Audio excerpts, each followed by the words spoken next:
araka ny fotoanany fanomezana topolasy topoko vavy tafaraketsika amin'ny takariva ity manolotra ny araba ary dia asainam-panajana indray ianao tsy saraka amin'ny fahitalavitra matv atao anatin'ity fotoanany fampalalam-baovao ity hoentina amintsika amin'ity takariva ity ny akon'ny fivoriana azo ny besin'ny maro natrehana teny anivon'ny lapany anteny mera-pirenena teny akoatra izay hoentina amintsika ihany koa ny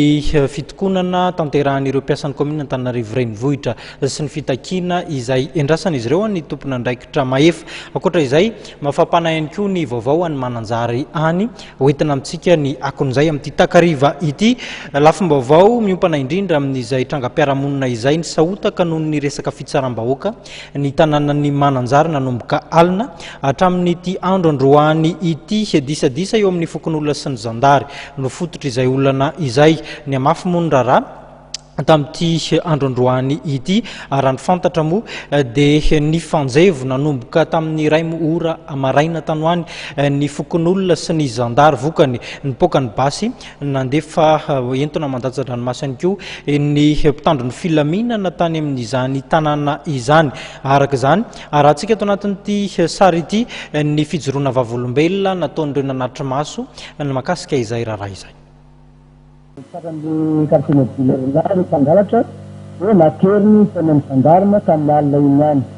tia mananjary ny fandraisana ny fampana misy mpangalatra tratra modindy tany ambodetaly nalanjafidy io mpangalatra io zany noentin'ny kartinobile tao amin'ny sandarma tao amin'ny alina iny any misy sandarma ry zany tao andray ny mpangalatra nagaga nefany le kartomobile indray ny voatary rehefa avy eo miditsotaly alina minany le kartomobile tany amin'ny hôpitaly tsy mahatsary tena le kartomobile tanatin'ny ray andro sy tapany dia omaly talina tokony tamin'ny fitopafany teo midinalo le kartomobile tesa zany mivoaka ny mananjary hoe maninona moa nahoana ny olona mitondran'ny olona mitondran'ny zavatra olona nangalatra indray nonona dia maty dia mitela le voaka ny mananjary ny famory nandeha karazandarina tena tanamboaka ny alinjafidy tonga moa zany fotoana tokony tamin'ny sivy alina teo zay fisieritrefany teo zay fotoana le olona zany vahoaka bedabe na maro tena narivo ny vahoaka io rehefa aveo zavabasy mitena ny vahoaka tao amin'ny talohany kazerina io bedabe ny tsirara maty ny totaliny aloha zany amin'izao a dia enina aloha zany ny fantatra fa maty da efa roa ambosira ray ny mahatsimaty ray ny ambafilambo roa ny alanjavidy izay ny zavatra misy tao dia misy tao hôpitaly tao koa ray ny tao hôpitaly moa zany lasa metina saiko metina ny andranonazy araka ny fetrana valetana amin'ny hôpitaly ka ny zava-misy zany amin'izay zany dia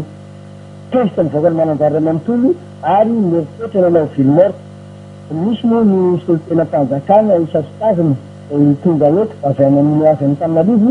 misy ny général ny ministre ny gendarme io Kapaza Dide ny ministre ny fikarana ministre ny intérieur araka tamin'ny député reo vavy madame Katisy madame Reli andeha zany négociation zany amin'izao sika miteny zao ao amin'ny grand gendarme ery manaka amin'ny délégation solotena ny maty sy ny solotena ny fokon'olona ary civile indrindrandreny ny mandray mandreny ara-panjakana antsika miteny zao zany ny atmosfera dia mafana ary tena le olona mitadavin'le olona dia maso solony maso nizay ny zava-misy aty mananjary aty misy miteny fa hoe ny gendarme voatifitra tsy marina iny fa ny gendarme mikapoka an'le olona dia misy hôpitaly mitena ny vahoaka nandeha mitifitra ary mbola nandeha zany fefa mbola misy olona tavelona voatifitra teo ivelany dia misy tomona miditra tao anaty izay zany zava-misy aty mananjary aty ny vaovao tena maro tifitra io tompoko fa misy manam-pahefana eto izay efa sasokaziny vo tamerina teo zay misy ny zavatra niseho tao ambon'ny commissaire de police mananjary izay nampiasa zazakely tamin'ny taona lafaky ny folo taona nanazany adalana tao rehefa aveo moa zany mitoetra indray ny vahoaka misy ny fitirambasiny tany commissaire teto ary misy ny fitsaka fandoroana misy azy ny grand commissaire okazy le izy ndravindravina kely teo mitohina indray le bay mitesitisa misy amin'ny manam-pahefany hafa ity vahoaka zany efa leo misy ny fanapaikahefana ataon'le zareo mana basy ny force zany indrindra manao ny abily pobara eto Mananjara eto. Izay tompony ny bakamisy eto Mananjara eto mivantana amin'ny atolotry ny anareo any amin'ny national.